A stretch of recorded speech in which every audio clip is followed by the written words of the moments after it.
محمد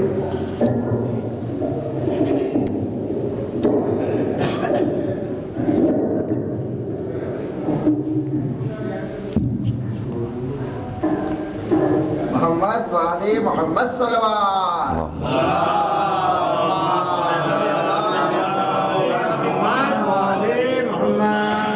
فاتحہ.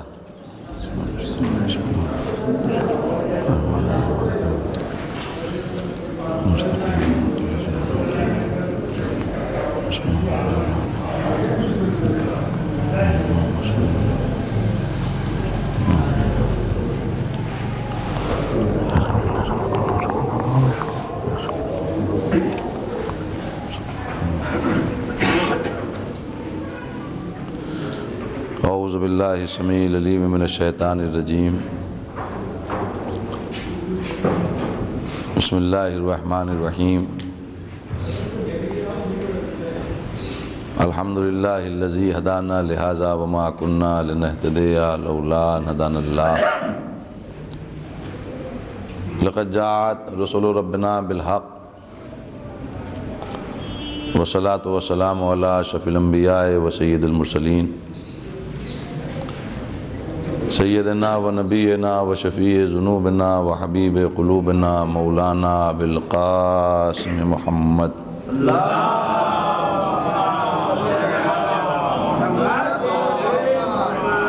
وعلی بیتہ الطیبین الطاہرین المعصومین المظلومین ولعنۃ اللہ علی اعدائہم وقتلتہم وغاصبی حقوقہم ومنکری فضائلہم ومصائبہم وتشہم وطہارتہم ولزمتہم ولسمتہم وشجاعتہم وولایتہم اجمعین من یومنا ھذا الی یوم الدین. اما بعد فقط قال رسول اللہ صلی اللہ علیہ وآلہ وسلم اولنا محمد اوسطنا محمد آخرنا محمد وکلنا محمد. ایک صلوات بھیج دیں محمد وآل محمد.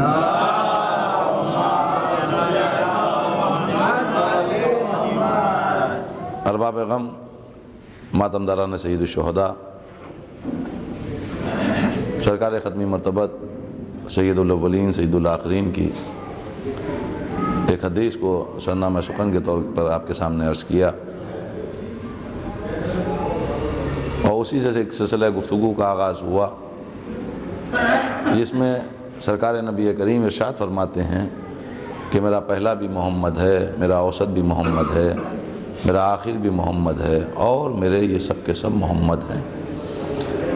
ایک بات جو میں اپنے حد تک کوشش کرتے ہوئے آپ کے اذہان عالیہ تک پہنچانے کی صحیح میں لگا رہا، وہ یہ کہ رسالت کی صداقت کا انحصار رسول اللہ نے ذوات آل محمد علیہ السلام پر رکھا. یہ ہے اپنی اولاد کے اوپر بھروسہ. جو اپنی رسالت کی صداقت اور حقانیت کو اپنے اولادوں کے کرداروں کے اوپر رکھ رہا ہو، کیا وہ اپنے بعد ان کو نائب نہ بنائے گا؟ سامنے کی بات ہے کہ جس کو اتنا بھروسہ ہو کہ یہ بھی مجھ جیسا، وہ بھی مجھ جیسا، وہ بھی مجھ جیسا، اور یہ ابھی پیغام لایا ہوں. 13 برس تک تو ان کے درمیان صعوبتیں اٹھاتا رہا، پریشانیاں اٹھاتا رہا، مصائب کی آماج گاہ بنتا رہا. ہر طرف سے کوئی پتھر مار رہا تھا، کوئی کوڑا پھینک رہا تھا، کوئی کانٹے بچھا رہا تھا، کوئی چھوٹے چھوٹے بچوں کو میرے پیچھے لگائے ہوئے تھا، پتھر مار رہا تھا. وہ تو کہیے کہ ابو طالب قدم قدم تھا کہ مجھے جان سے نہیں مارا گیا، لیکن 13 سال کی زندگی میں باقاعدگی کے ساتھ میں ان کو وہ پیغام نہیں دے پایا جو دینا چاہیے تھا. اب بقیہ 10 سالہ زندگی ہے، اس میں بھی ادھر سے حملہ ہو رہا ہے، ادھر سے حملہ ہو رہا ہے، ادھر سے حملہ ہو رہا ہے. کبھی یہودیوں کا خطرہ ہے، کبھی کفاران قریش کا خطرہ ہے، کبھی مختلف گروہوں کا جنگ خندق میں آ کر ایک جگہ جمع ہو کر حملہ کرنے کا خطرہ ہے، اور اس کے بعد متعدد منازل ہیں. اب اس دوران 10 سالہ زندگی میں جہاں اتھل پتھل مچی ہوئی ہو، تو اب ظاہر ہے کہ یہ پوری طرح سے ہو سکتا ہے کہ میرے کردار سے شکوک اور شبہات کی نگاہ سے دیکھیں تو اس کے لیے میں ایک انتظام کرے جا رہا ہوں، کیونکہ مجھے یقین ہے کہ جو میں نے کردار پیش کیا ہے وہی علی پیش کرے گا، وہی حسن پیش کرے گا، وہی حسین پیش کرے گا، وہی علی ابن الحسین پیش کرے گا، اور یہ سلسلہ جو آخری تک جاری و ساری رہے گا، وہ ایک سلسلہ جاری و ساری رہے گا۔ وہ تمام لوگ جو میرا کردار ہوگا وہ پیش کرتے ہوئے نظر آئیں گے، اور یہ اہم ذمہ داری جو اب متوجہ ہوئے ہیں تقریباً 6 سال، میرے وصال سے 6 سال پہلے، اب باقاعدگی کے ساتھ عرب متوجہ ہو رہا ہے کہ ہاں یہ اللہ کا رسول ہے۔ ابھی تک تو پتھر مار رہے تھے، ابھی تک کہہ رہے تھے کہ جو جہاں جس قبیلے میں شادی کرنا ہو بتا دو، اچھی سے اچھی لڑکی اور خوبصورت سے خوبصورت لڑکی کے ساتھ شادی کر دیں گے، اگر بادشاہت چاہنا ہے تو ہم تمہیں بادشاہ بنا دیں گے، اگر تمہیں دولت چاہیے تو دولت کا ایک پہاڑ کھڑا کر دیں گے، لیکن یہ پیغام نہ دو۔ لیکن رفتہ رفتہ جب اسلام عروج پانے لگا تو اب ہر انسان کے سمجھ میں آنے لگا کہ اب یہ پیغام پہنچ کے رہے گا۔ اب یہ اور بات نہیں کہ نظریوں کا فرق تھا، اور یہیں سے اختلاف شروع ہوا، اس لیے کہ ہم نے ایک تاریخ کا ایک منظر دیکھا جس کو باقاعدہ تمام مسلمانوں نے لکھا کہ ایک جنب غفیر چلا آ رہا ہے مدینے سے مکے کی جانب فتح مکہ کے روز، اور 2 آدمی پہاڑ کے اوپر کھڑے ہوئے ہیں، دونوں مسلمان نہیں ہیں، ابھی انہوں نے لا الہ الا اللہ محمد رسول اللہ نہیں کہا ہے، 2 آدمی پہاڑ کے اوپر کھڑے ہیں، ادھر سے ایک انبوہ کثیر، ایک بڑا مجمع، ایک بہت بڑا مسلمان جتنے بھی لاکھ سوا لاکھ تھے یہ سب کے سب ادھر سے چلے آ رہے ہیں۔ اب دونوں آدمیوں نے ایک منظر دیکھا تو تاریخ نے لکھا کہ اس میں سے 2 آدمیوں میں ایک کا نام ہے ابو سفیان جو حرب کا بیٹا ہے، اور دوسرا عباس ابن عبد المطلب جو عبد المطلب کے بیٹے ہیں، اور وہ جو محمد اپنے ایک مجمع کے ساتھ چلا آ رہا ہے اس کے یہ چچا ہیں۔ دونوں کھڑے ہوئے اس منظر کو دیکھ رہے تھے۔ اب جو مسلمانوں کی کثرت دیکھی تو ابو سفیان جو حرب کا بیٹا تھا اس نے ایک ٹھوکا مارا، اور اس کے بعد میں ایک جملہ کہا، عباس تمہارے بھتیجے کی حکومت کتنی بڑی ہو گئی ہے۔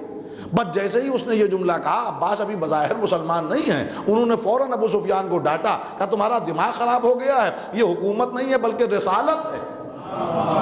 میں توجہ دیے گا، جو میں ایک جملہ کہہ کے آگے بات بڑھا دوں گا کہ بس یہیں سے مصیبت یہ ہوئی کہ اب جو یہ مسلمان قریب آئے تو یہ عباس بھی مسلمان ہو گئے، ابو سفیان بھی بظاہر مسلمان ہو گیا، لیکن نظریے دونوں رہے۔ ایک کافر ایسا تھا جو رسالت مان رہا تھا، ارے ایک درود بھیج دیے محمد و آل محمد۔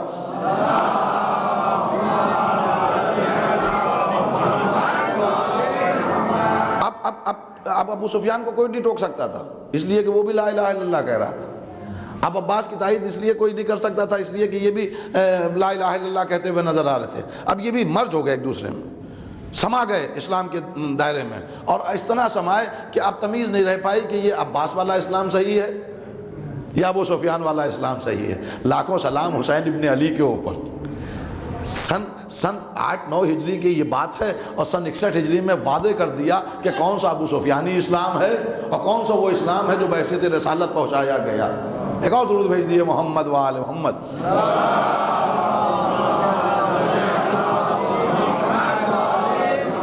تو اب اکثریت جو میجورٹی نظر آ رہی ہے مسلمانوں کی وہ فتح مکہ کے بعد ہے۔ ابھی تک تو ڈر رہے تھے، گھروں میں گھسے ہوئے تھے کہ دیکھو محمد کیا پیغام دیں گے، اور کیا کہنا اس سرکار کی شرافت کا اور ان کے خلق عظیم پہ فائز ہونے کا کہ انہوں نے کہا نہیں میں سب کو شیلٹر دے رہا ہوں، سب کو پناہ دے رہا ہوں، جو بھی اس گھر میں چلا جائے وہ محفوظ رہے گا۔ بہرحال مجھے آپ کے سامنے تاریخ نہیں عرض کرنا ہے، المختصر اب بہت کم دن رہ گئے ہیں کہ جہاں سے رسول اللہ کی شخصیت کو لوگ باقاعدگی کے ساتھ قریب سے دیکھیں۔ یہی تو افسوس ہوتا ہے کہ اگر صرف اور صرف مولائے متقیان سے رسول اللہ کی سیرت کو لیا جاتا تو صرف رسول اللہ کی زلفوں کا تذکرہ نہ ہو رہا ہوتا، ہاں رسول اللہ کے صرف بالوں کا تذکرہ نہیں ہو رہا ہوتا، رسول اللہ کی صرف خوشبو کا تذکرہ نہیں ہو رہا ہوتا، بلکہ کردار محمد بذریعہ علیہ جس طرح معلوم ہو جاتا تو صبح قیامت تک تمام لوگ مسلمانوں سے پوچھتے کہ کلمہ بتا دو، کلمہ بتا دو، کلمہ بتا دو۔ ہم بھی مسلمان ہونا چاہتے ہیں۔ بہرحال عزیزان گرامی، اب مختصر سا وقت ہے، 23 برس کی زندگی ہے۔ میں نے عرض کیا کہ شروع کے 3 سال ایک دم خاموشی سے، کوئی اعلان نہیں ہو رہا ہے، دعوت ظہور شریف کا بعد میں اہتمام کیا گیا، اس کے بعد بھی اب جو مسلمان لوگ ہو رہے ہیں تو وہ علل اعلان نہیں ہو پا رہے ہیں، خاموشی سے اسلام لائے اور چپ چاپ بیٹھ گئے۔ پھر جب خطرہ بڑھا تو حبشہ کی طرف بھیج دیا، افریقہ کی طرف بھیج دیا رسول اللہ نے، جس میں جناب جعفر بھی گئے تھے، اور ادھر ان کو بھیج دیا گیا جو مسلمان ہو رہے تھے. بقیہ بہت سے مسلمان ایسے ہیں جو مائگریٹ کر کے مدینے کی طرف جا رہے تھے, ہجرت کر کے مدینے کی طرف جا رہے تھے. اب عالم یہ ہے کہ ابھی تک شخصیت محمد کا اندازہ نہیں لگا. ابھی تو لوگ اس بات پر بھروسہ کر رہے تھے کہ یہ صادق ہے. دیکھیے غور کیجئے گا, یہ امین ہے. ابھی پوری طرح ان کی پرسنالٹی واضح نہیں ہو پا رہی تھی, فقط اتنے کہ ان سے یہ جھوٹ کبھی نہیں بولتے, یہ امانت دار ہے, یہ امین ہے, ان سے تصور بیمانی ان کے بارے میں کیا ہی نہیں جا سکتا, ان کے بارے میں جھوٹ کا تصور کیا ہی نہیں جا سکتا. ابھی تو یہ وہ لوگ تھے جو ان کی صداقت کے اوپر ایمان لا رہے تھے. اب ہے کردار کا مسئلہ. کردار کے لیے فقط 10 سال مل رہے ہیں. 10 سال میں بھی بدر کا جنگ ہے, احد کی جنگ ہے, خندق کی جنگ ہے جسے جنگ احزاب کہا جاتا ہے, خیبر کی جنگ ہے, اور بہت سی جنگیں ہیں جو آخر وقت تک آپ لڑتے رہے, جو غزوات, اسی لیے غزوہ کہا جاتا ہے جس میں رسول اللہ خود بنفس نفیس شریک ہوئے ہوں. تو اب ظاہر ہے کہ آنے والے کل کے لیے دیکھیے, قلم, رائٹر یا تاریخ لکھنے والا اسی وقت متوجہ ہوتا ہے کہ جب وہ ایک پیچھے مجمع دیکھتا ہے, یہ شخصیت کو ہائی لائٹ ہوا وہ دیکھتا ہے. میں کیا کہنا چاہ رہا ہوں عزیزان گرامی, ابھی ہو سکتا ہے کہ کسی کی طرف کوئی مخاطب نہ ہوا ہو رسول اللہ کی طرف, لیکن اب فتح مکہ کے بعد ہر رائٹر لکھنا چاہ رہا ہے کہ محمد کیسے تھے. لیکن ابھی تک 2-3 سال بچے ہیں, اب کردار محمد کیسے لکھا جائے گا؟ رسول اللہ نے انتظام یہ کیا کہ تمہیں گھبرانے کی ضرورت نہیں, میرے بعد علی کو دیکھ لینا, میرے بعد حسن کو دیکھ لینا, اولون محمد, اوسطون محمد, آخرون محمد, وکلنا محمد. ایک درود بھیج دیے محمد و آل محمد.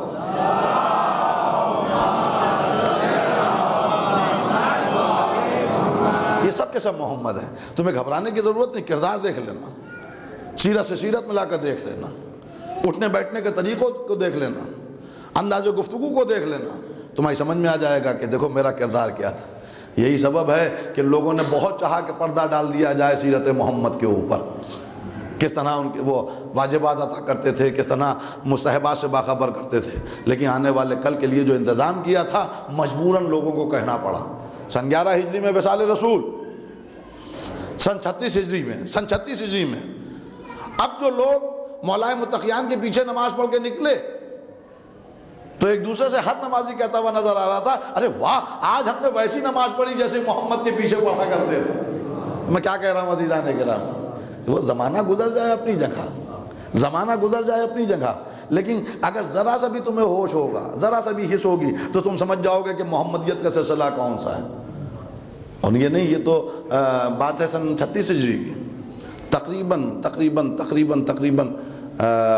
163 یا 64 سال بعد وصال رسول کے. مامون رشید نے کہا کہ فرزند رسول, میری تمنا ہے کہ آپ جائیں آج عید کی نماز پڑھائیں. ہمارے 8ویں امام نے کہا, امام علی ابن موسیٰ رضا علیہ السلام نے,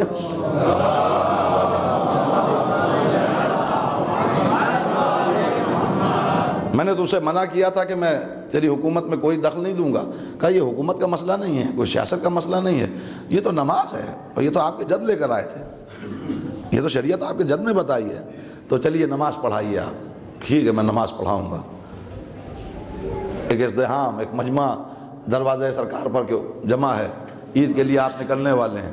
خدا کی قسم مورخین نے لکھا کہ اب جو علی ابن موسیٰ رضا نکلے تو ایک دم سے رسول اللہ کا دور یاد آ گیا جو بزرگوں سے سنتے تھے, ننگے پاؤں اور ہاتھ تھوڑی دور چلنے کے بعد ایک تکبیر بلند کرتے تھے. کچھ اس طرح لوگ نکلے, علی ابن موسیٰ رضا نکل رہے ہیں اور لوگ محمد کو یاد کر رہے ہیں. بس اسی سے مسلمانوں کو پہچان لینا چاہیے کہ ایک عرصے کے بعد بھی اگر اولاد نکلے اور دادا و باپ کو یاد کیا جائے تو یہ ہے کمال. ارے میں کیا کہہ رہا ہوں عزیزان گرامی, یہ ہے کمال کہ دادا یاد آ رہے ہیں, ارے یہ تو محمد کی طرح, یہ محمد کی طرح, یہ محمد کی طرح. اب روایت کے جملے لوگ رو رہے ہیں, اب قرار نہیں آ رہا ہے دلوں کو, لوگ پریشان ہو گئے. اس طرح کا مجمع جو دیکھا روتے ہوئے, اور والہانہ عقیدت, اور لوگ ٹوٹ پڑنے کے لیے تیار تھے, ہاتھوں کو چومنے کے لیے, لباس کا بوسہ لینے کے لیے. تو مامون رشید کو خبر کی گئی, غضب ہو جائے گا, تیری خلافت چلی جائے گی. ایک آرڈر آیا, اے علی ابن موسیٰ رضا, آپ کو خام میں نے زحمت دی, آپ واپس گھر میں تشریف لے جائیے. یہ جو کام کیا تھا اس بدعقلے کو کیا معلوم, یہ انتظام قدرت تھا کہ آج نہ صحیح کل دیکھ لینا, کل نہ صحیح پرسوں دیکھ لینا, پرسوں نہ صحیح نرسوں دیکھ لینا, جب بھی محمد کا کوئی کریکٹر نظر آئے گا وہ پہلے جیسے محمد کا نظر آئے گا. ایک اور درود بھیج دیے محمد و آل محمد.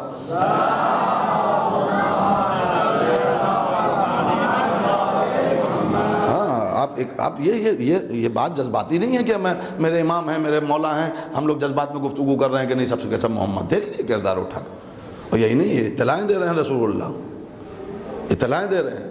ادھر پانچویں امام کے لیے جابر سے کہا، جابر ذرا کھڑے ہو، اور اس زمانے میں تم موجود رہو گے تو میرا سلام کہہ دینا، ہے کہ نہیں روایت میں؟ اور اس کے بعد میں کہنے لگے سنو تم لوگ سنو، وہ اسی محمد کو جس کو میں سلام کہلوا رہا ہوں، اسی کا ایک بیٹا ہوگا، اس کو صادق کہہ کے پکارنا، اس لیے کہ اسی کی نسل سے پانچواں ایسا ہوگا جو کاذب کہلائے گا، وہ جعفر کذاب ہوگا تو یہ جعفر صادق ہوگا۔ ہاں یہ روایت کے جملے ہیں، یعنی انتظام ایسا کیا تھا کہ امت گمراہ نہ ہو جائے، لیکن جس کی قسمت میں ہدایت نہ ہو تو اسے کون ہدایت دے سکتا ہے، کون نیک راستے پر لگا سکتا ہے؟ ہاں میرے پاس وہ نہ موضوع ہے نہ میں اس ذیل میں عرض کرنا چاہ رہا ہوں، گفتگو طویل ہو جائے گی۔ سب سے بڑا نقصان ہوا ہے آل محمد کو چھوڑنے کا، آل محمد علیہ السلام کو چھوڑنے کا سب سے بڑا خمیازہ اس وقت سے لے کر آج تک مسلمان اٹھا رہا ہے، اس لیے کہ جب تک لیڈر اچھا نہیں ہوتا ہے، قیادت اچھی نہیں ہوتی ہے، اس وقت تک کہ جو اس کو فالو کرنے والے ہوتے ہیں، اس کے پیچھے چلنے والے ہوتے ہیں، وہ کبھی اچھے نہیں مانے جاتے۔ یہ یاد رکھیے، میں جملہ کہہ رہا ہوں اور میں اپنی طرف سے نہیں کہہ رہا ہوں، مشاہدہ ہے میرا، میں نے تاریخ اوراق کی جب گردانی کی اور بڑی بڑی شخصیتوں کو دیکھا تو اس نتیجے پر پہنچا کہ جب تک کہ آپ کا قائد، آپ کا رہبر، آپ کا لیڈر مضبوط کیریکٹر کا نہیں ہوگا، اس وقت تک کہ امت چاہ کر بھی کچھ نہیں کر سکتی۔ 500 انقلاب آتے ہیں لیکن خمینی جیسا ایک کھڑا ہو گیا۔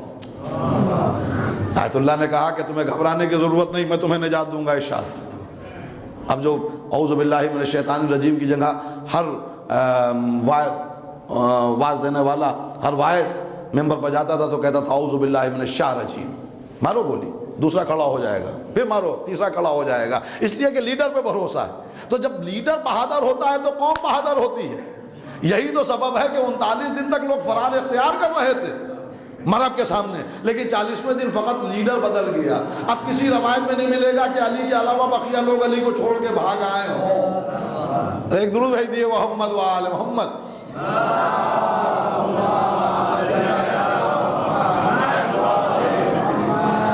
یہ جو خلفشار ہو جاتا ہے، کبھی کبھی ذہن الجھ جاتا ہے عام انسان کا۔ مثلا میں نے خود ایم کام کیا ہے لکھنؤ یونیورسٹی سے، ٹھیک ہے، میں سروس نہیں کرتا ہوں، کہیں اکاؤنٹ ڈپارٹمنٹ میں کوئی کام نہیں کرتا ہوں، لیکن اگر میرے سامنے 8ویں کلاس کا پاس یا 7ویں کلاس کا پاس کوئی اکاؤنٹنٹ بنا دیا جائے گا تو میرا موڈ ضرور خراب ہوگا۔ اگر مجھے بھی ضرورت ہے، میں کہہ رہا ہوں کہ میں یہ کام کر لوں گا، اور ایک 5ویں کلاس کے بچے کو بنا دیا جائے کہ نہیں وہ حساب کتاب دیکھے گا، تو موڈ تو خراب ہوگا۔ بھائی میں ڈیزرونگ کینڈیڈیٹ ہوں، میرا حق ہے، میں نے پڑھا ہے، تو مجھے یہ اعزاز ملنا چاہیے تھا۔ بعد رسول یہ جتنے بھی مسلمانوں کے درمیان انتشار ہیں، اس کا سبب یہ ہے کہ اس کو بنا دیا گیا جو اس لائق نہیں تھا۔ اور یہی سبب ہے کہ دیکھیے آپ کیا بتاؤں میں، اسی زمانے میں یہ غلطی ہے، بیوقوفی ہے، اور یہ بڑا خوبصورت بہانہ ہے اور ذہنوں کو موڑا جاتا ہے کہ صاحب پہلے دور بڑے کامیاب گزرے۔ سب سے بڑا انتشار تو پہلے دور میں تھا، اس لیے پہلے دور میں تھا کہ ایک طرف سبا اپنے آپ کو رسولن کہہ رہی تھی، مسلمہ کذاب جس کے لیے مشہور ہے تاریخ میں، وہ اپنے آپ کو رسول کہہ رہا تھا، پھر رسول اور رسولن کی شادی ہو رہی تھی۔ یہ بڑا مشہور واقعہ ہے، میں اپنے بچوں کے لیے عرض کر دوں کہ جب یہ خلافت مڑی ہے علی کو چھوڑ کر، منتخب کیا گیا، اور اس نے کہا کہ میں ٹیڑھا ہو جاتا ہوں تو مجھے سیدھا کر دینا، تو اب وہاں تو خاموشی سے لوگوں نے سنا، لیکن جو اطلاع ملی، کس کو بنا دیا گیا، کس کو بنا دیا گیا، کس کو بنا دیا گیا، کہا وہ فلاں کو، وہ جانشین رسول، وہ جو وہی لانے والا تھا اس کا نائب، کہاں؟ کہا جب یہ رسول کا جانشین بن سکتا ہے تو ہم رسول کیوں نہیں بن سکتے؟ دیکھیں وہی بات آ گئی سامنے، آدمی جھنجھلایا۔ اگر علی کو بنایا گیا ہوتا تو کسی کی مجال نہیں تھی کہ اپنے آپ کو رسول کہتا۔ ادھر مسلمہ کذاب اپنے آپ کو رسول کہتا ہوا نظر آ رہا ہے، ادھر سبا اپنے آپ کو رسولن، ایک قبیلے کی سردارن تھی، اس نے آپ کو کہنا شروع کیا میں رسولن ہوں۔ پھر لطیفہ یہ ہے کہ رسول اور رسولن کی شادی ہوئی۔ ہاں تاریخ کے جملے میں اپنی طرف سے نہیں کہہ رہا ہوں، عاصم کوفی میں بھی ہے جو میں نے پڑھی ہے، اس کے علاوہ اور تاریخوں میں ہوگی مجھے نہیں معلوم۔ رسول اور رسولن کی شادی ہوئی، ان کا جہیز میں میں نے یہ معاف کیا، یہ نماز معاف کی اور یہ روزہ معاف کیا، انہوں نے کہا مہر میں نے یہ معاف کیا، یعنی تمام واجبات چھوڑ دیے گئے ایک رسول اور رسولن کی شادی میں۔ ہاں مرتد کہلائے، بعد میں مارے گئے، لیکن کہنے کا مقصد کیوں ہے، انتشار کیوں پیدا ہوا؟ انتشار یوں پیدا ہوا کہ ایک طرف کریکٹر ہے سرکار ختمی مرتبت اور اس کا نائب اس کے جیسا، بھائی نائب کہتے ہیں اس کے جیسا، جب ان کو کھڑا کر دیا گیا تو لوگوں کو شک ہونے لگا کہ کوئی وحی نہیں آئی تھی، کوئی رسول نہیں تھا۔ خدا کی قسم اگر مولا متقیان کو رسول کے فوراً ہی بعد جانشین بنا دیا جاتا تو ان مرحلوں سے مسلمان نہ گزرتے جو آج گزر رہے ہیں۔ ایک اور ضرور بھیج دیے محمد و آل محمد۔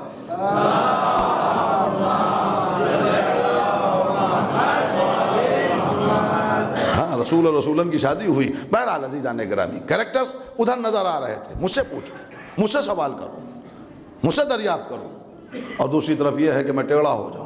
تو ابتدائی میں غلطیاں ہوئی اور ایسی غلطیوں کا خمیازہ آج تک مسلمان بھگت رہا ہے۔ ایک غلطی نہیں ہے کہ ادھر لوگ ماننے کو تیار نہیں تھے، کوئی زکوٰۃ دینے سے انکار کر رہا تھا، کوئی حرام محمدی کو حلال کر رہا تھا۔ یہ بہت بڑے چیپٹرز ہیں، ان کو اگر آپ کے سامنے بیان کروں تو خیر میرے پاس نہ وقت ہے نہ اس وقت میں آپ کے سامنے ان موضوعات کو چھوڑوں گا، ورنہ تاریخ بتاتی ہے کہ حرام محمدی کو حلال کیا جا رہا تھا، لیکن چونکہ خود میں جھول تھا تو انکار بھی نہیں کر پا رہے تھے۔ اگر خزانچی خود چور ہو تو کوئی اگر نوکر کو چرا رہا ہے تو آنکھیں بند کر لے گا، اس لیے کہ اس کو ڈر ہوگا کہیں ایسا تو نہیں ہے کہ نوکر کو میرے بارے میں اطلاع ہو، ہاں، لیکن یہاں پر جلتی ہوئی سلاق رہے گی، چاہے بھائی کو نہ سامنے آ جائے۔ ارے ایک درود بھیج دیے محمد و آل محمد۔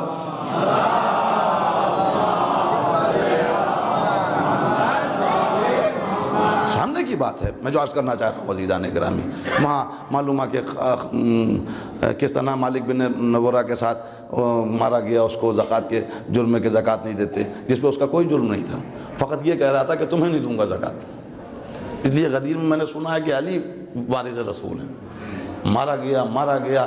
انتہائی خوبصورت بیوی کی طرف مخاطب ہو کر مالک نے آواز دی کہ تمہاری خوبصورتی کی وجہ سے مجھے یہ مار رہا ہے، میں جانتا ہوں۔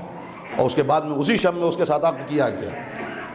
پورا مدینہ تڑپتا رہا کہ یہ کیا ہو رہا ہے حرام، اور سب خاموش بیٹھے رہے۔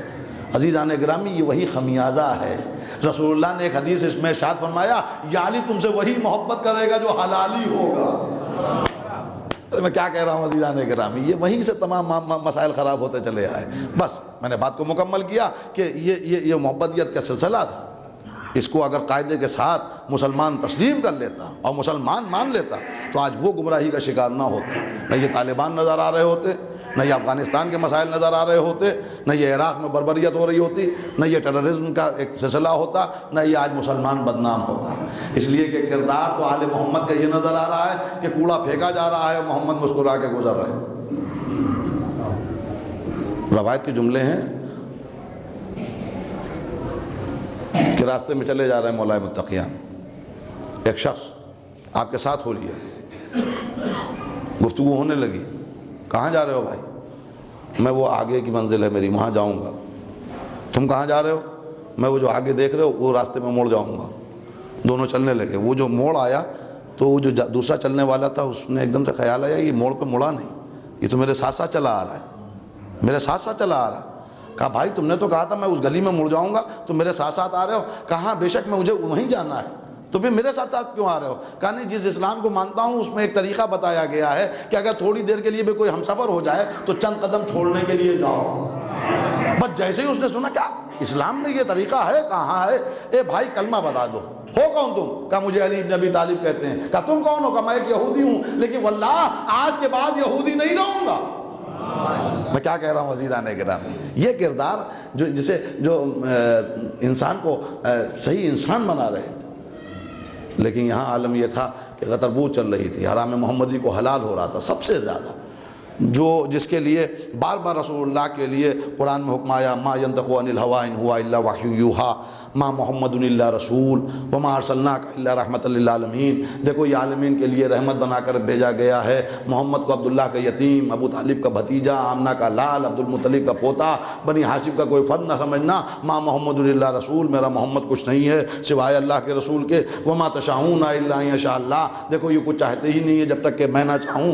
ما ینطق عن الہویٰ ان ہوا الا وحی یوحیٰ، میرا محمد اس وقت تک کچھ کلام نہیں کرتا جب تک کہ میری طرف سے وحی کا نزول نہ ہو جائے۔ یعنی جہاں بار بار قرآن کے ذریعے سرٹیفکیٹ دیا جا رہا تھا اس کی صداقت کا، اس کی زبان کی صداقت کا، جہاں اس کی شخصیت کو روشناس دنیا والوں کے سامنے کیا جا رہا تھا فقط اس لیے کہ یہ دنیا والے اپنا جیسا نہ سمجھ لیں، اپنا جیسا نہ سمجھ لیں، اس کردار کو کسی غیر نے نہیں بلکہ مسلمانوں نے ٹارگٹ کیا اور کہنا شروع کیا کہ محمد کی زندگی بھی 2 حصوں میں تقسیم تھی، نجی زندگی کچھ اور تھی، محفلی و مجلسی زندگی۔ آپ نے کبھی سوچا کہ یہ کیوں شور مچا؟ یہ فقط اس لیے مچا کہ منتخب غلط کر کے آئے تھے، انتخاب غلط ہوا تھا۔ اگر اس کے مطابق انتخاب ہو جاتا جو کہہ رہا تھا تو کبھی کردار محمد پر کوئی مسلمان ہاتھ انگلی نہ اٹھاتا، لیکن چونکہ اب اپنی غلطی ہوئی تھی، اس کو ڈھانکنے کے لیے کیا کیا جائے، کس کا سہارا لیا جائے؟ سب سے مقبول و محترم شخصیت تو رسول کی ہے جو گزر گئی، اب محمد تو ہیں نہیں۔ قال رسول اللہ، یہ قال رسول اللہ، وہ قال رسول اللہ، وہ اب وہ بہت عظیم رسول اللہ نے فرمایا، وہ بہت کیا کہنا ان کا رسول اللہ نے فرمایا، ان کا کیا کہنا رسول اللہ نے ان کے لیے کیا فرمایا۔ یعنی کردار کو اس انداز سے پیش کر دیا کہ بعد میں اگر آپ بیٹھیے اور احادیث رسول کو جانچنے کی کوشش کیے تو سمجھ میں نہیں آتا ہے کہ کون سی رسول اللہ کی حدیث ہے اور کون سی اس جانب منسوخ کی گئی۔ یہ بہت بڑی غلطی کر دی۔ ایک اتنا صادق اور اتنا شریف ذات کہ جس کی صداقت کے اوپر تمام کفار کو بھروسہ تھا، ان کا وہ دیکھو پہاڑ ہے، اگر میں کہوں کہ اس پہاڑ کے پیچھے فوج آئی ہے، کہا عبداللہ کی یتیم ہم مان لیں، ہمیں یقین ہے تمہاری بات کے اوپر۔ جہاں کفار مان رہے تھے وہاں اسی کی صداقت کو متنازع بنا دیا، اختلافی بنا دیا، کنٹروورشل بنا دیا خود مسلمانوں نے۔ میں کیا کہہ رہا ہوں؟ ایک غلطی کو چھپانے کے لیے، صرف یہ غلطی نہیں تھی، وہ جو محمدیت کا سلسلہ رسول اللہ نے بتایا تھا اس سے لوگوں کو ہٹانے کے لیے کیا، بھگتے آئے اور بھگت رہے ہیں۔ اور اللہ کا شکریہ ہے کہ ہم تو بڑے سکون سے ہیں، ہم نے محمد کے بعد اسی کو مانا جس کے لیے محمد نے کہا تھا، اسی کو ماننا۔ محمد کے بعد علی نظر آئے، علی کے بعد حسن نظر آئے، اور ہمیں تو آج بھی سکون ہے کہ آج بھی ہمارا پردے میں امام موجود ہے، وقت کا محمد موجود ہے، وقت کا محمد موجود ہے۔ جتنا وہ پہلا محمد ضرورتیں پوری کرتا تھا، ہمیں یقین ہے کہ فقط ایک پرچہ لکھنا پڑے گا، ہم لکھتے جائیں گے، ادھر سے امداد ہوتی چلی جائے گی۔ درود بھیج دیے محمد وآل محمد۔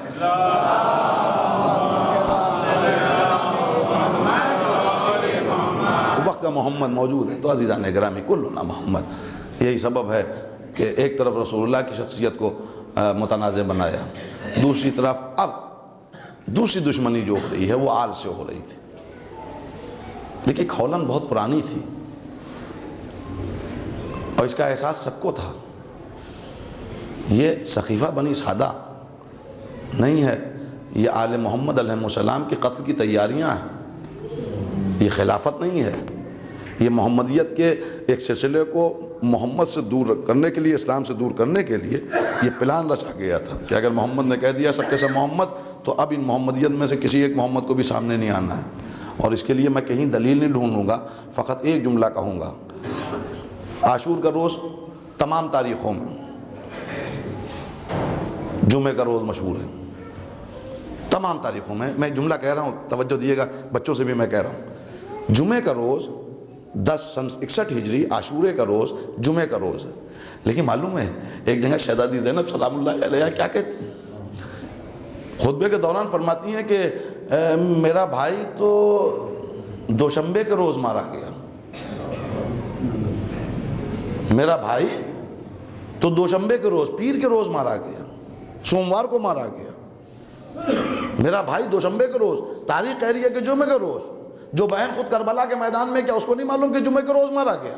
لیکن بی بی کا یہ کہنا، یہ اگر تاریخ میں الٹ کے دیکھیے پنے تو سمجھ میں آئیں گے، سقیفہ پیر کے روز ہوئی تھی، دوشنبے کے روز ہوئی تھی، تو جناب زینب سمجھانا چاہ رہی ہیں یہ جو کربلا ہوئی ہے اسی سقیفہ کا نتیجہ ہے، یہ اسی سقیفہ کا۔ میرا بھائی تو اسی دن مار ڈالا گیا تھا، میرا باپ تو اسی دن مار ڈالا گیا تھا، میرا بڑا بھائی جو زہر دغا سے شہید کیا گیا وہ اسی دن مار دیا گیا تھا جس دن پیر کا روز تھا، دوشنبے کا روز تھا۔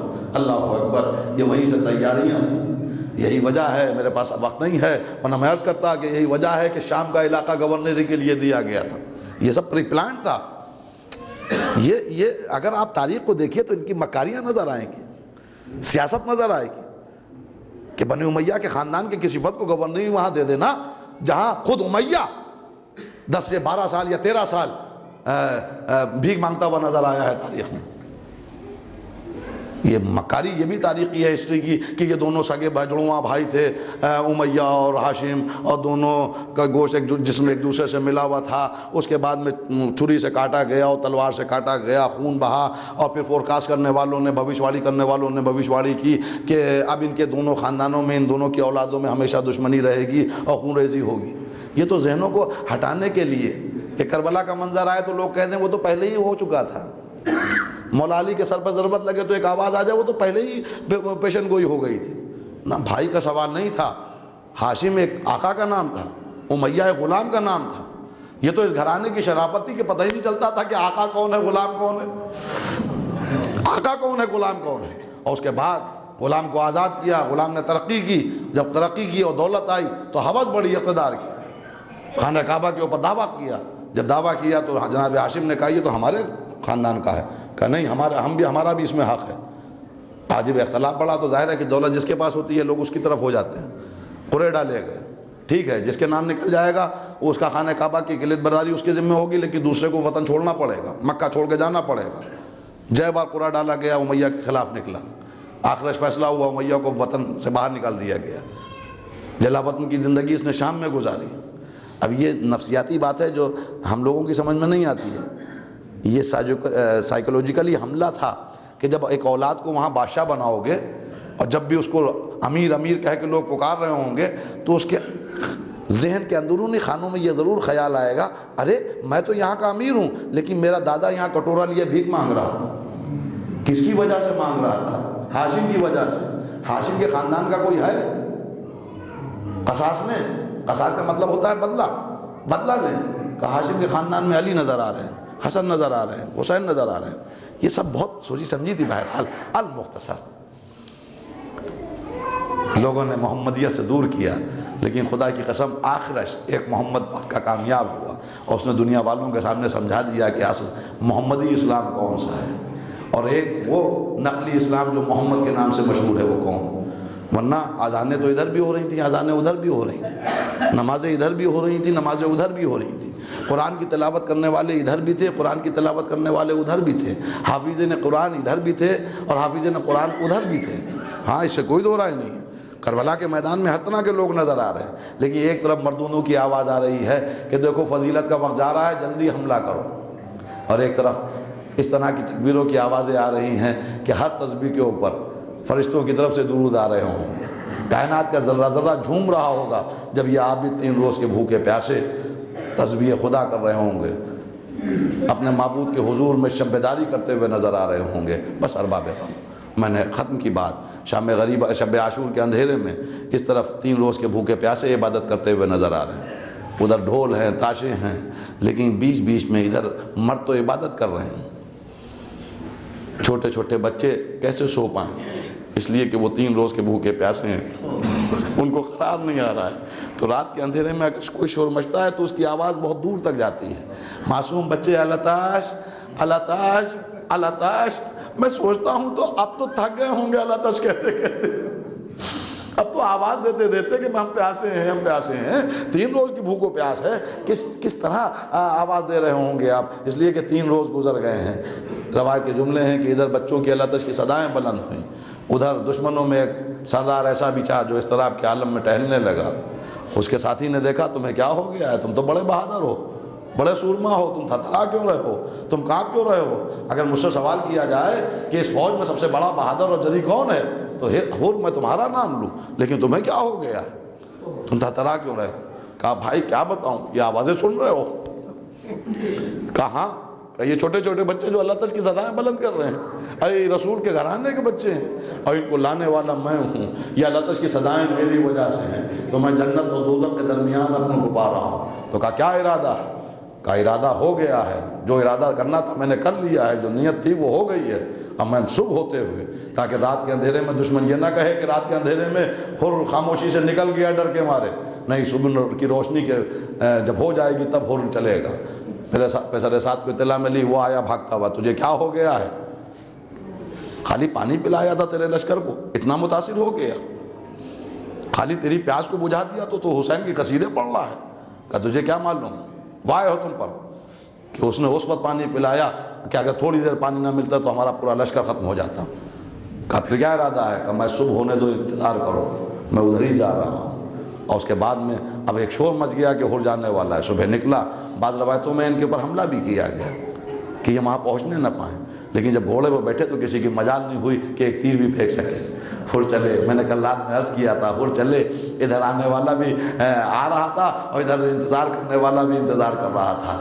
اپنی جگہ سے کھڑے ہو گئے، عباس آگے بڑھو میرا حر آ رہا ہے، علی اکبر آگے بڑھو میرا حر آ رہا ہے۔ رضیان گرامی، بعض روایات میں ملتا ہے جس وقت میدان کربلا میں جناب حر پہنچے ہیں اور پہنچنے کے بعد اس نے جہاد لیا ہے اور بیٹے کو میدان میں بھیجا ہے اور بیٹا شہید ہوا ہے، اور اس کے بعد میں جب آقا حسین کے زانوں کے اوپر اس کا سر دیکھا تو فقط ایک جملہ کہا تھا، فرزند رسول آپ تو 3 روز کے بھوکے پیاسے ہیں، آپ تو 3 روز کے بھوکے پیاسے ہیں، آپ نے کیوں زحمت کی؟ تو حسین کی شرافت دیکھیے، سر اٹھا کے کہا کہیں ضعیف باپ بھی جوانوں کی میتیں اٹھاتے ہیں۔ اب اس کے بعد حر کا عالم یہ تھا کہ اضطراب کے عالم میں ٹھہر رہا تھا۔ کسی نے سوال کیا کہ حر تجھے کیا ہو گیا ہے؟ بیٹا بے شک تیرا بیٹا مارا گیا۔ کہا واللہ میں بیٹے کے لیے اضطراب میں نہیں ہوں، بیٹے کی وجہ سے مضطرب نہیں ہے۔ کہا پھر کیا ہوا؟ کہا بس اب میں زندہ نہیں رہنا چاہتا، اب میں زندہ نہیں رہنا چاہتا، میں چاہتا ہوں کہ اس طرح حسین کے اوپر جان کو قربان کروں۔ لو جناب حر میدان میں گئے اور انہوں نے جنگ کرنا شروع کر دی، بھوکے نہیں تھے، پیاسے نہیں تھے۔ روایت کے جملے ہیں بہترین جنگ کی، کبھی میمنے پہ حملہ کیا، کبھی قلب لشکر پہ حملہ کیا، کبھی میسرے پہ حملہ کیا۔ اب یہاں پر میں رک کے ایک بات اور الگ سے کہہ دوں تاکہ آپ کو جناب حر کی مظلومی کا انداز ہو جائے۔ کربلا میں بعض شہید بہت بے دردی کے ساتھ مارے گئے، کاش میں اپنی بات کہہ لے جاؤں اور آپ اس کو محسوس کر لیں۔ چند شہید ایسے ہیں کربلا کے میدان میں جو بڑی بے دردی سے مارے گئے۔ اس میں جناب قاسم ننھا شہزادہ، کیونکہ بہت تیزی سے ازرکش آدمی کو حملہ مارنے کے بعد، اس کے بیٹوں کو مارنے کے بعد جب یہ تیزی سے اندر گئے ہیں اور سب لعنت و ملامت کر رہے تھے فوجیوں کے اوپر کہ تم لوگوں کو کیا ہو گیا ہے، تو جیسے یہ بیچارے گھوڑے سے زمین پر آئے ہیں تو ان کو بہت بے دردی کے ساتھ پتھروں سے مارا گیا۔ ایک آقا حسین، اللہ اکبر، میں انشاءاللہ عرض کروں گا مصائب امام حسین میں بہت بے دردی کے ساتھ کربلا کے میدان میں آقا حسین کو شہید کیا گیا۔ اسی طرح جناب عباس، اس لیے کہ جناب عباس کے لیے ہر بہادر سنتا تھا کہ عباس ہیں، علی کے بیٹے ہیں، اور کسی کی مجال تو نہیں ہوتی تھی کہ عباس کے قریب جائیں، لیکن وہی عباس جب گرز پڑنے کے بعد، ہاتھوں کو کٹنے کے بعد جب آپ فرش کربلا پہ آئے ہیں، زمین کربلا پہ آئے ہیں، تو ہر آدمی یہ سوچ کے مارتا تھا کہ اپنے وطن میں جا کے کہیں گے میں نے عباس کو مارا۔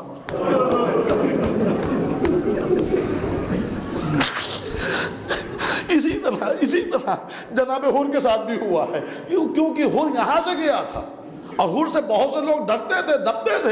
اب جو حر گھوڑے سے زمین پہ گرے تو اب ملتا ہے کہ فوج کا ہر آدمی آ رہا تھا، کوئی تیر مار رہا تھا، کوئی نیزہ مار رہا تھا، کوئی تلوار مار رہا تھا، کوئی پتھروں سے اذیت دے رہا تھا۔ ادھر حر کا آواز دے رہا تھا فرزند رسول میرا آخری سلام قبول کیجئے۔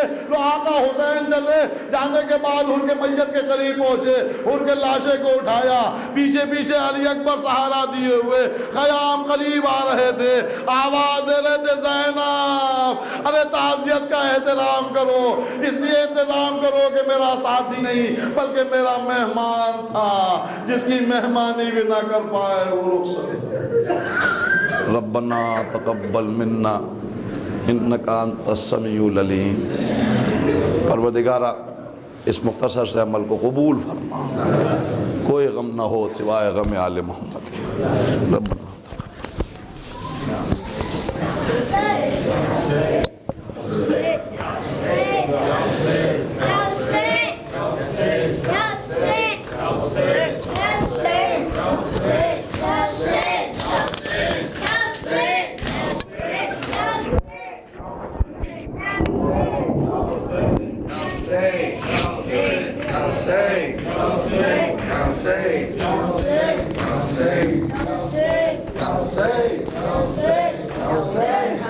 زینب کا قید ہو کے جاتی ہوں، لٹ گئی میری دنیا، قید ہو کے جاتی ہوں، نوحہ تھا زینب کا قید ہو کے جاتی ہوں، چل بسا میرا بھائی، میں عورت نہیں کوئی اپنا قید ہو کے جاتی ہوں نہ ہوا تھا زینب کا قید ہو کے جاتی ہوں لٹ گئی میری دنیا قید ہو کے جاتی ہوں مجھ کو ناز تھا جن پر ہم شبی کا پیغمبر وہ بھی اب نہیں زندہ قید ہو کے جاتی ہوں نہ ہوا تھا زینب کا قید ہو کے جاتی ہوں لٹ گئی زینب کا قید ہو کے جاتی ہوں ابن ساقی ہے کوثر دونوں آئے کروا کر ابن ساقی ہے کوثر دونوں ہاتھ کروا کر سو گئے لبے دریا قید ہو کے جاتی ہوں نہ ہوا تھا زینب کا قید ہو کے جاتی ہوں وقت کی یہ دو رنگی ٹانگ بھر کے کی اجڑی وقت کی یہ دو رنگی مانگے بھر کے اجڑی ہو گئی دلہن بیوہ قید ہو کے جاتی ہوں نہ ہوا تھا زینب کا قید ہو کے جاتی ہوں جلتی ریت پر اصغر نیند آ گئی کیوں کر جلتی ریت پر اصغر نیند آ گئی کیوں کر تب رہی ہے بنسارا قید ہو کے جاتی ہوں نہ ہوا تھا زینب کا قید ہو کے جاتی ہوں جب سے جل گئے خیمے سہمے ہیں بچے جب سے جل گئے خیمے سہمے ہیں بچے ظلم کرتے ہیں آدھا قید ہو کے جاتی ہوں نہ ہوا تھا زینب کا قید ہو کے جاتی ہوں تشنا لب سکینہ سے دکھ نہیں سہے جاتے تشنا لب سکینہ سے دکھ سہے نہیں جاتے کس کو دوں صدا بھیا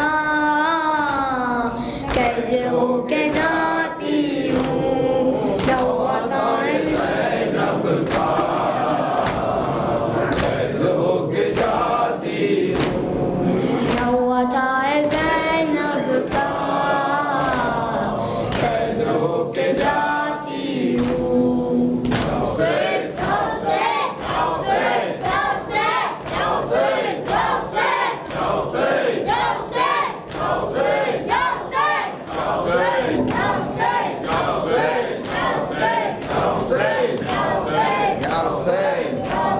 السلام علیکم یا ابا عبداللہ السلام علیکم ابن رسول اللہ السلام علیکم ابن امیر المومنین وابن سید الوسیین السلام علیکم ابن فاطمہ الزہراء سیدۃ النساء العالمین السلام علیکم یا ابا الفضل العباس ابن امیر المومنین السلام علیکم یا ساداتی و موالی جمیع ورحمۃ اللہ وبرکاتہ السلام علیکم یا مولا وابن مولا السلام علیکم یا غریب الغربا سلطان یا ابو الحسن علی ابن موسیٰ الرجا روحی و جسم لک الفدا ورحمۃ اللہ وبرکاتہ السلام علیکم یا مولانا صاحب العصر والزمان الامان الامان الامان السلام علیکم یا شریک القرآن السلام علیک یا خلیفۃ الرحمن، السلام علیک یا امام الانس والجان، عجل اللہ تعالی فرجک وسہل اللہ مخرجک وجہورک ورحمۃ اللہ وبرکاتہ۔ اللہم صلی علی محمد وعلی محمد۔ مرحوم حاجی محمد بھائی وزیر بھائی چودھری کویت والا نے یہ سالہ ثواب فاتحہ پڑھوا گزارش ہے۔ سورہ فاتحہ مرحومہ سکینہ بہن مختار بھائی چودھری کوری نہ سالہ ثواب پڑھوا گزارش ہے۔ سورہ فاتحہ کل مرحوم مومن مومنات نہ سالہ ثواب پڑھوا۔